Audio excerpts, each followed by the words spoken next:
On y brûle des livres, c'est bien vrai? Ah oui, absolument. C'est une histoire qui remonte à 2019, mais qui a trouvé son écho médiatique cette semaine. Alors, je vous résume la situation. En Ontario, qui est la province à l'ouest du Québec, un conseil scolaire rassemblant plusieurs dizaines d'écoles, au nom de la réconciliation avec les Autochtones, avec les Amérindiens, a décidé de détruire 5000 livres. Pourquoi les détruire? Parce qu'apparemment, on aurait dans ces livres des représentations de l'histoire qui heurteraient la sensibilité des Amérindiens, on aurait des images qui les heurteraient, on aurait une manière de parler d'eux qui ne conviendrait pas. Et donc, on s'est dit, il faut les détruire. Je précise que donc on trouve là-dedans des essais, des livres d'histoire. Ouais. On trouve aussi, c'est quand même pas mal, Astérix, Tintin, Lucky Luke et Pocahontas. Alors, franchement, donc, on décide de frapper fort. C'est pour ça que ça fait le tour du monde, d'ailleurs. À travers le monde, on a vu qu'on brûle au Canada Astérix. Alors, pourquoi le fait-on? Parce qu'apparemment, ça heurterait la sensibilité des Premières Nations, comme on dit. Et certains de ces livres brûlés, on les a pas seulement détruits, on les a brûlés, ont été transformés en engrais. Ils ont été transformés en engrais, pourquoi? Pour véritablement servir de semence pour liquider, anéantir une fois pour toutes le racisme, la discrimination, tout ce que ça symbolise, et faire planter un arbre qui incarnerait, faire pousser un arbre qui incarnerait la renaissance, le retour de la vie, une société détruisant une fois pour toutes ce passé honteux, ce passé toxique, pour qu'elle renaisse sous le signe de l'anéantissement du racisme. Est-ce que vous pouvez prévoir un tel délire, si on peut l'exprimer comme ça? C'est la question qu'on se pose finalement lorsqu'on vous écoute ce soir, parce qu'on dit c'est bien ou c'est mal, chacun se fera son idée bien sûr, c'est plutôt très mal. Oui. C'était prévisible ou pas? Mais bien sûr que si. Mais bien sûr que si. L'étonnement de certains devant ce mouvement qui relève de l'autodafé, il faut dire les choses telles qu'elles sont. Bien sûr. On décide de brûler des livres. Ouais. Quand même, c'est audacieux comme idée. Ouais. Eh bien, ne sont étonnés que ceux qui ne prennent pas le wokisme, ou le mouvement woke, ou le politiquement correct au sérieux. Ouais. Voyons le portrait des dernières années. On déboulonne des statuts. Ouais. On décide d'interdire les conférences. On décide d'interdire des conférenciers aussi. Sur certains campus, par exemple, on évite M. X, M. Y, et là, des étudiants extrémistes disent on n'accepte pas sa présence, on menace, des menaces à la sécurité physique. L'administration du campus capitule en disant désolé, on ne peut pas assurer votre sécurité, donc on ne vous invitera pas, monsieur. On décide de censurer les films, on décide de censurer les chansons, ou on accepte à la rigueur la présence de certaines chansons ou de certains films à condition de les encadrer, du matériel pédagogique explicatif approprié pour qu'on sache exactement ce qu'on doit en penser. On connaît la querelle autour de Autant n'emporte le vent. Des dessins animés sont aussi bannis des ondes, sont bannis des plateformes. Alors, en dernière instance, il n'est pas surprenant qu'on décide, tout simplement, c'était inévitable, d'aller dans les écoles, dans les bibliothèques, faire le tri des ouvrages, ceux qui doivent survivre, ceux qui doivent périr, ceux qui doivent disparaître. Ce n'est pas surprenant. Je dis que de ce point de vue, il était inévitable qu'on en arrive à ce moment où on trie parmi les ouvrages ceux qui sont permis, ceux qui doivent disparaître. Et puisqu'il y a, je précise une chose, on accepte ensuite, on nous dit la littérature est acceptable dans la mesure où elle porte les bonnes valeurs. Oui. Les bonnes valeurs. Autrement dit, c'est le retour de la littérature édifiante. Bon. Mais puisque le mouvement woke, contrairement à ce qu'on croit, ce n'est pas une mode éphémère. C'est un mouvement religieux, c'est un mouvement totalitaire, c'est un mouvement qui fonctionne à la terreur intellectuelle. Eh bien, il y a une dimension sacrée c'est une religion politique.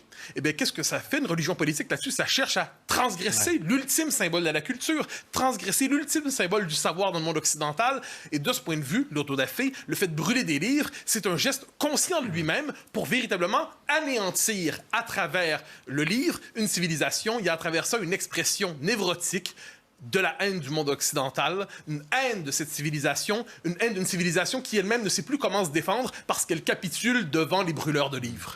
Arthur de Vatrigan, vous écoutez ce soir Mathieu Bock-Côté qui nous explique concrètement ce qui se passe au Canada. Votre réaction, votre sentiment à vous ce soir?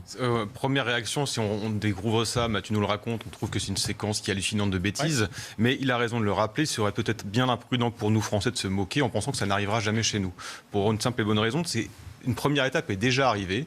Alors certes, ils n'ont pas rejoué Munich 1933 comme au Canada, mais en 2010, le CRAN, le Conseil représentatif des associations noires de France, avait mené une action en justice en Belgique pour rendre obligatoire une préface sur la BD Tintin au Congo. Ils avaient perdu en justice en 2012, mais ils ne se sont pas laissés démonter. Ils reviennent en 2014, en décembre. Nous sommes la veille de Noël, course aux cadeaux, vous imaginez, les FNAC de France sont pris d'assaut. Et qu'est-ce qu'ils font? Un collectif antiraciste appelé Groupe d'intervention contre le racisme, piloté par Louis-Georges Tin, qui était président du CRAN à l'époque, envahit la FNAC des Halles pour coller sur tous les albums de bande dessinée de Tintin au Congo des autocollants où il y a écrit « Produits toxiques, relents racistes, peut nuire à la santé mentale ». Donc on se retrouve complètement dans le vocable woke d'aujourd'hui. Mais En 2021, c'est-à-dire aujourd'hui, cette année, on a eu la nouvelle plateforme Disney+, la plateforme de streaming, qui a choisi de supprimer certains dessins animés cultes de son catalogue pour enfants. C'est-à-dire que les dessins animés étaient disponibles sur la plateforme, mais pas pour les enfants. Il fallait qu'un adulte soit là pour regarder avec eux, pour leur expliquer ce qu'il fallait penser, ce qu'il ne fallait pas penser. Donc on s'est retrouvé avec des dessins animés jugés offensants, racistes, stéréotypés. On avait les Aristochats, par exemple, parce qu'un chat siamois était représenté avec des yeux bridés et jouait de la batterie avec des baguettes. On avait Dumbo à cause des corbeaux qui selon caricaturait les Afro-Américains qui chantaient le blues. Et puis on a vu même Peter Pan à cause des peaux rouges, et là on retrouve le Canada. Donc ce qui est intéressant, c'est qu'aujourd'hui, nous sommes à l'étape de la correction, mais le Canada montre que l'étape d'après, c'est l'effacement. Mathieu Bocoté. Alors, il y a une étape supplémentaire dans tout cela, c'est que madame, j'espère prononcer correctement son nom, Suzy Keys, celle qui a invité le conseil scolaire en Ontario à faire cette autodafé, cette cérémonie, ce rituel de purification par le feu, hein, c'est quand même pas mal, qui a proposé ça. Elle se présentait comme une gardienne du savoir autochtone. Bon.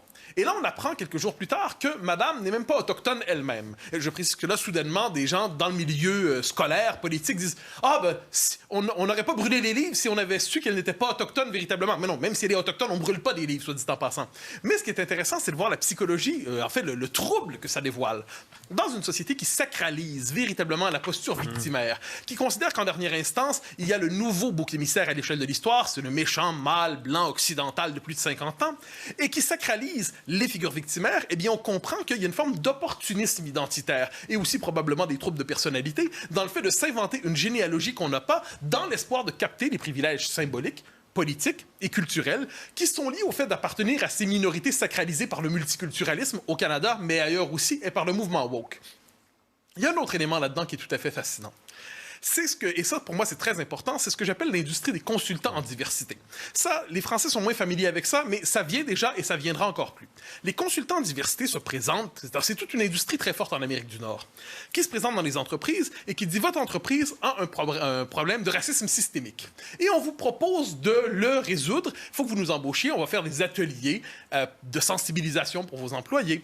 On va faire des ateliers d'endoctrinement. On va vous expliquer à dévoiler vos propres biais conscients, votre propre racisme. On va vous apprendre l'exercice de l'autocritique. Vous allez vous-même vous auto-accuser en tant que blanc d'une manière ou de l'autre. Et si vous ne voulez pas, cela dit, nous embaucher, eh bien, c'est bien la preuve que vous êtes complaisant pour votre propre racisme systémique.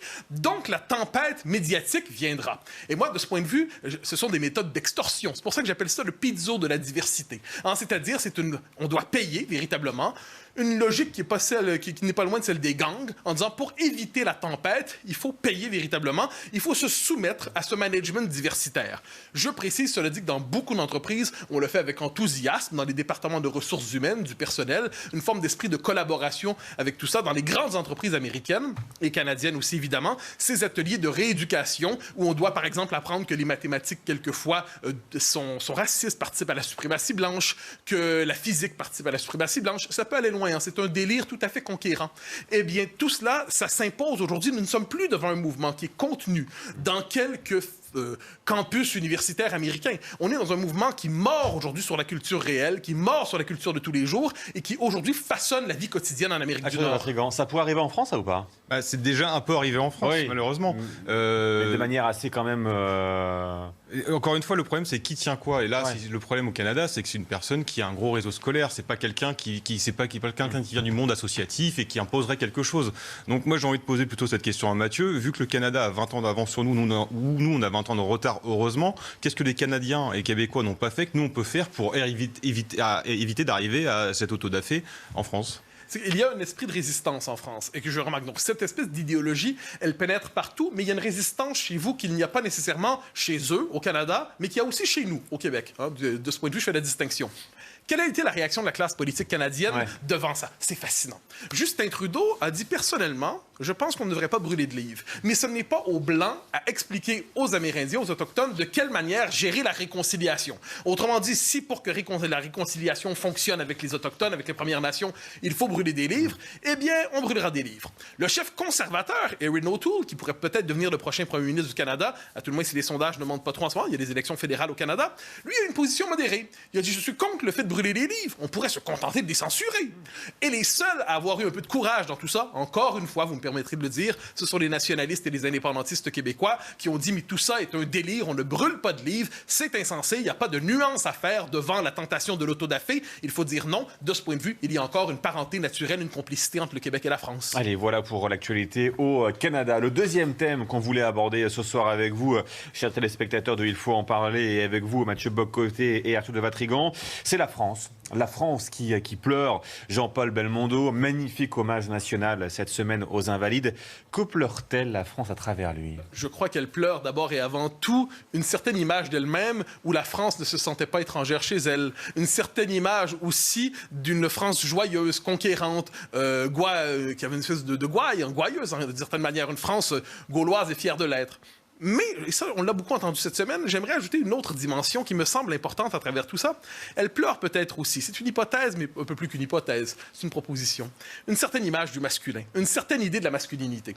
Parce que nous sommes quand même entrés dans un monde étrange où, on le voit souvent sur les réseaux sociaux, c'est assez amusant. On voit d'un côté un Belmondo, on voit un Alain Delon, on voit un Cary Grant, et de l'autre côté, une photo 50 ans plus tard ou 30 ans plus tard, et là, on voit la non-binarité, la fluidité identitaire revendiquée d'une manière ou de l'autre. On voit d'un côté la très belle élégance d'une certaine époque, et aujourd'hui, le déconstruit, revendiqué sous le signe de notre... Il y a aussi l'évolution des sociétés. Ah, bien sûr, mais il y a manifestement, à travers tout cela, une certaine nostalgie qui s'exprime. Quel est le sens de cette nostalgie? Je crois qu'on y voit d'une manière ou de l'autre, non pas une condamnation aujourd'hui de la diversité des mœurs, mais plutôt une nostalgie d'une certaine idée du masculin qui n'avait pas du mauvais. Qu'entendez-vous par là? On a beaucoup parlé de la théorie du genre ces dernières années. Hein. Ouais.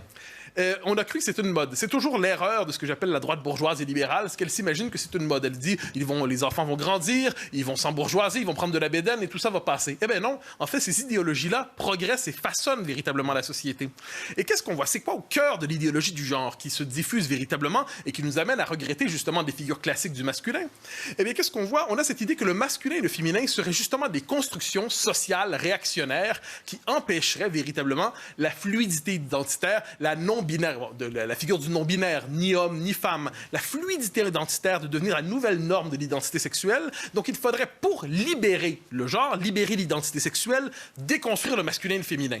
Donc, c'est un peu étrange, une forme d'inversion. C'est-à-dire que, moi, cette idée qu'il faille accepter, tolérer, accueillir, tendre la main à des gens qui se sentent étrangers au masculin et féminin, j'ai pas de souci avec ça. Mais l'idée qu'il faille abolir le masculin et le féminin, je trouve que c'est une idée un peu forte. Or, elle façonne la culture davantage aujourd'hui qu'on ne le dit.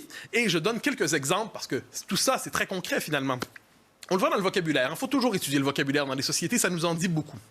Par exemple, on va nous parler, dans certains hôpitaux britanniques, non plus de lait maternel, mais de lait humain.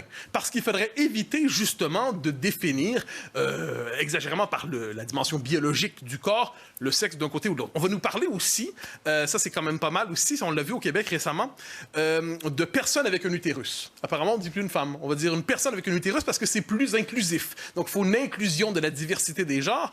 Et là, me semble-t-il qu'on pouvait dire femme, c'était pas si mal auparavant. Deux derniers exemples, probablement mes préférés. Dans des compagnies aériennes de plus en plus, on va nous dire, on va remplacer bonjour, mesdemoiselles, messieurs, mesdames, messieurs, parce que c'est pas assez inclusif, ça tient pas assez compte de la non-binarité, donc on fait tomber ça. Et au Québec, on l'a eu, ça l'a dit, je le dis avec tendresse et exaspération pour ma société, pour mon peuple, dans un magazine féminin, on nous a dit qu'il fallait, par exemple, au nom justement, encore une fois, fallait se libérer des codes sociaux du masculin et du féminin traditionnel, il fallait démocratiser la vulve. Bon, c'est quand même original comme idée. On fait ça comment? Faut-il ensuite fédéraliser les cuisses, décentraliser les oreilles? J'en sais absolument rien, mais c'est original comme idée.